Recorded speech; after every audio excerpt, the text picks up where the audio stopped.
BJP और तमाम विपक्षी दल भी इसको लेकर रणनीति बनाने लगे हैं। इसको लेकर मंगलवार को बीजेपी की एक बड़ी बैठक हुई, जिसमें राम मंदिर में के प्राण प्रतिष्ठा के बाद किस तरीके से श्रद्धालुओं को दर्शन कराएगी भारतीय जनता पार्टी और इसे लेकर कैसे लोगों के बीच जाएगी, इस पर मंथन हुआ।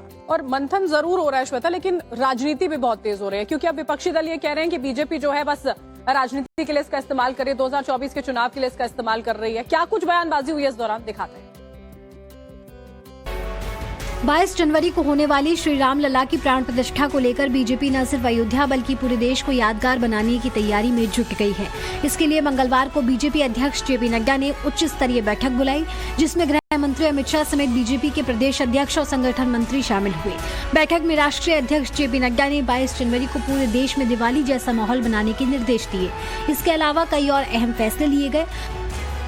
मसलन 22 जनवरी के बाद बीजेपी के कार्यकर्ता अयोध्या में राम मंदिर जाने के इच्छुक लोगों की मदद करेंगे। इसके लिए 25 जनवरी से 25 मार्च तक बीजेपी मुहिम चलाएगी।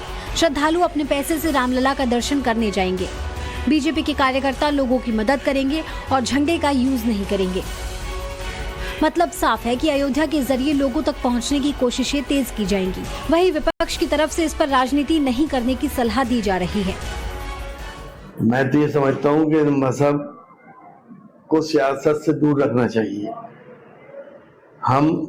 हमारा एक बहुत बड़ा फरीजा होता है, उम्रे के लिए जाते हैं हम लोग, हज के लिए जाते हैं, अपने गुनाहों की माफी मांगते हैं, अपने मुल्क के लिए तरक्की की दुआ करते हैं।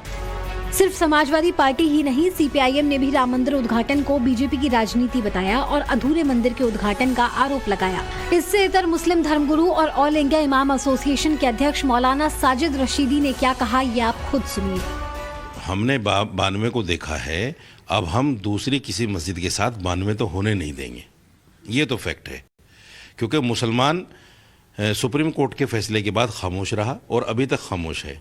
लेकिन अगर किसी तरीके से दोबारा 92 की तरह इस तरह की हरकत की गई तो मुसलमान भी चुप नहीं बैठेगा। सुना आपने, एक तरफ अयोध्या को राजनीति से जोड़ा जा रहा है तो दूसरी तरफ 92 की घटना याद की जा रही है। इससे एक कदम आगे कर्नाटक में 2 कार सेवकों की गिरफ्तारी हुई। बीजेपी के कार्यकर्ताओं की हालिया गिरफ्तारी से विवाद बढ़ता जा रहा है। बीजेपी आज इसके खिलाफ सड़क पर उतरेगी और कार सेवक श्रीकांत पुजारी की गिरफ्तारी के विरोध में प्रदर्शन करेगी।